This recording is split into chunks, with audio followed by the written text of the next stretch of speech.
আমরা সবাই তো ভালো অভ্যাস তৈরি করতে চাই, তাই না? কিন্তু কেন জানি ঠিক শেষ পর্যন্ত পেরে উঠি না।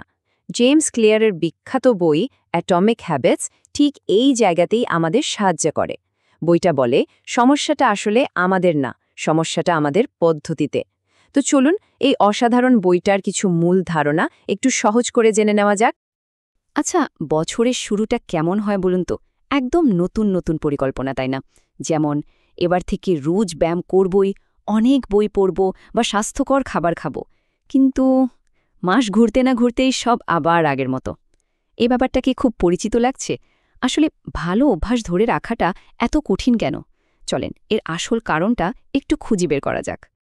অনেকেই আমরা ভাবি যে আমাদের ইচ্ছাশক্তিই হয়তো কম, কিন্তু আসল কারণটা কিন্তু একদমই অন্য জায়গায়। সমস্যাটা হলো আমাদের পদ্ধতিতে। আমরা কি করি? আমরা ভাবি বিশাল কোনো ফলাফল পেতে হলে বিশাল কোনো পদক্ষেপ নিতে হবে। কিন্তু মজার ব্যাপার হলো আসল আর টেকসই পরিবর্তনটা আসে খুব ছোট ছোট ধাপে, মানে একটার পর একটা ছোট স্টেপ। আর ঠিক এখানে অ্যাটমিক হ্যাবিটস বইটার মূল আইডিয়াটা চলে আসে। অ্যাটমিক মানে কি? পারমাণবিক, মানে একদম ক্ষুদ্র। এই অতি ক্ষুদ্র অভ্যাসগুলোর মধ্যেই কিন্তু লুকিয়ে আছে এক অবিশ্বাস্য শক্তি।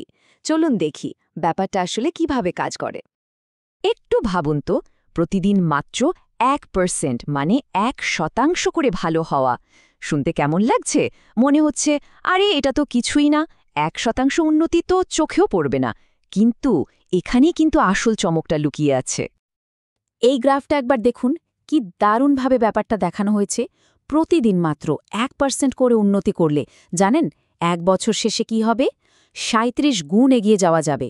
অবিশ্বাস্য, তাই না? আর উল্টোটা ভাবুন, প্রতিদিন 1% করে খারাপ হলে বছর শেষে অবস্থাটা হবে প্রায় শূন্য। এই ছোট ছোট পদক্ষেপগুলোই সময়ের সাথে সাথে চক্রবৃদ্ধি হারে বেড়ে একটা বিশাল পরিবর্তন নিয়ে আসে। কিন্তু এখানে একটা সমস্যা আছে, একটা বড় বাধা। আমরা কি আশা করি? যে আমাদের উন্নতিটা একদম সিধি রেখার মতো হবে প্রথম দিন থেকেই। কিন্তু বাস্তবে তো তা হয় না। শুরুর দিকে তেমন কোনো ফলাফলই চোখে পড়ে না। আর এই সময়টাকে জেমস ক্লিয়ার খুব সুন্দর একটা নাম দিয়েছেন, হতাশার উপত্যকা বা ভ্যালি অফ ডিসঅ্যাপয়েন্টমেন্ট। ঠিক এই সময়টাতেই আমরা বেশিরভাগ মানুষ ধৈর্য হারিয়ে ফেলি।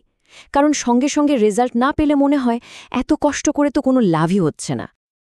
তাহলে প্রশ্ন হলো, এই হতাশার উপত্যকা পার করার উপায়টা কি? সমাধানটা হলো আমাদের চিন্তাভাবনায় একটা বড়সড় পরিবর্তন আনা। আমরা কি পাব সেটার ওপর ফোকাস না করে ফোকাস করতে হবে আমরা কি হতে চাই সেটার ওপর। দেখুন, আমাদের আচরণের ৩টা স্তর আছে। সবচেয়ে বাইরেরটা হলো ফলাফল, যেমন ওজন কমানো। এর ভেতরের স্তরটা হলো প্রক্রিয়া, মানে কি করছি, যেমন ব্যায়াম করা। আর একদম গভীরে মানে করে আছে আমাদের পরিচয়। আমরা নিজেদের সম্পর্কে কি বিশ্বাস করি। আসল আর স্থায়ী পরিবর্তনটা কিন্তু আসে ভেতর থেকে বাইরের দিকে, মানে পরিচয়টা বদলে গেলে অভ্যেসগুলো আপনা আপনিই চলে আসে। ব্যাপারটা আর একটু সহজ করে বলি। ধরুন লক্ষ্যটা হলো একটা বই পড়া। তো বইটা শেষ, কাজও শেষ।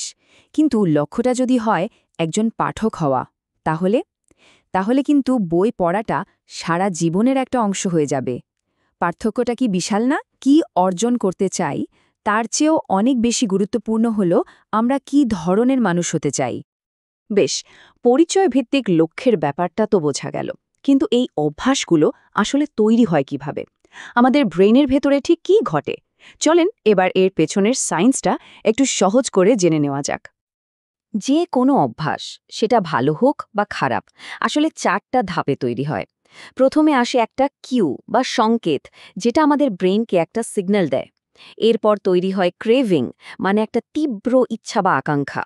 তারপর আমরা কাজটা করি, যেটাকে বলা হচ্ছে রেসপন্স। আর সবশেষে আসে রিওয়ার্ড বা পুরস্কার। এই পুরস্কারটাই আমাদের মস্তিষ্ককে সন্তুষ্টি দেয় আর বলে যে হ্যাঁ, এই কাজটা আবার করতে হবে। আর এই 4টা ধাপ মিলেই আমাদের ব্রেইনে একটা অটোমেটিক সাইকেল বা চক্র তৈরি করে। এটাকে বলে হ্যাবিট লুপ। এই লুপটা যতবার ঘুরতে থাকে অভ্যাসটাও তত বেশি শক্তিশালী আর অটোমেটিক হতে থাকে। একসময় তো আমাদের আর ভাবতেও হয় না। আর সবচেয়ে মজার ব্যাপার হলো এই প্রক্রিয়াটা একবার বুঝে গেলে আমরা এটাকে নিজেদের সুবিধার জন্য ব্যবহার করতে পারি।